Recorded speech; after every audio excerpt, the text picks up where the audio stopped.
Ainda em Romanos, no capítulo 6 mesmo, no versículo 14, vai dizer assim: porque o pecado não terá domínio sobre vós, pois não estáis debaixo da lei, mas debaixo da graça. Quando se fala aqui que o pecado não terá mais domínio sobre vós, nós entendemos que Jesus Cristo, quando veio, ele venceu a morte. E o que quer dizer que Jesus venceu a morte? Por que morremos? Porque somos pecadores. O pecado nos escravizou ao ponto de nos matar e nos levar a morrer e nos leva a estarmos distantes de Deus. Porque servindo ao pecado, o que o pecado nos faz? Ele nos distancia da glória de Deus. Nós não podemos estar perto de Deus. Deus não habita, Deus não tem contrato, Deus não tem relacionamento com o pecado. Deus é santo. O lugar onde Deus está é santo. Deus não pode coabitar, Deus não pode estar perto.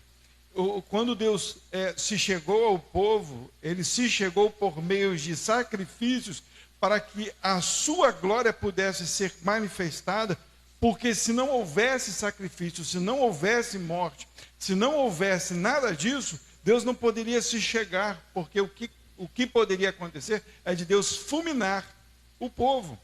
Nós vemos isso do começo do pecado e nós vemos isso até o final. Deus deixou escrito. E o que quer dizer agora que o pecado não tem mais domínio sobre nós? Quer dizer que Jesus Cristo levou os nossos pecados. Então agora o pecado não pode mais te conduzir ao inferno. Então agora o pecado não pode mais te afastar da glória de Deus. Então agora o pecado não tem mais o domínio da tua vida, de você simplesmente quando sente um desejo, de você se entregar totalmente e falar, isso é coisa das minhas paixões, isso é coisa da minha vontade. E agora, por você entender que está livre do pecado, automaticamente você entende que essas coisas não são coisas que agradam a Deus. Automaticamente a tua mente liberta diz para você que tem desejos ainda pecaminosos, que aquilo não agrada a Deus. Então você foi livre disso, porque você ainda peca. Nós ainda pecamos, mas fomos livres dele. Então quando a lei diz, não adulterarás, você vai compreender, eu não posso adulterar, eu não posso ser infiel, eu não posso ser injusto, eu não posso roubar, eu não posso desonrar.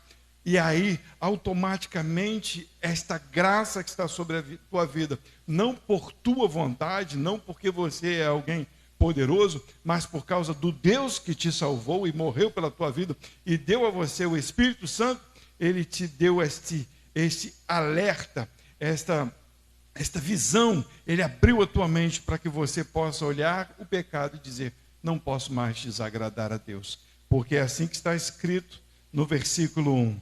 Que diremos, pois? Permaneceremos no pecado para que a graça abunde? E ele fala no versículo 2, de modo nenhum.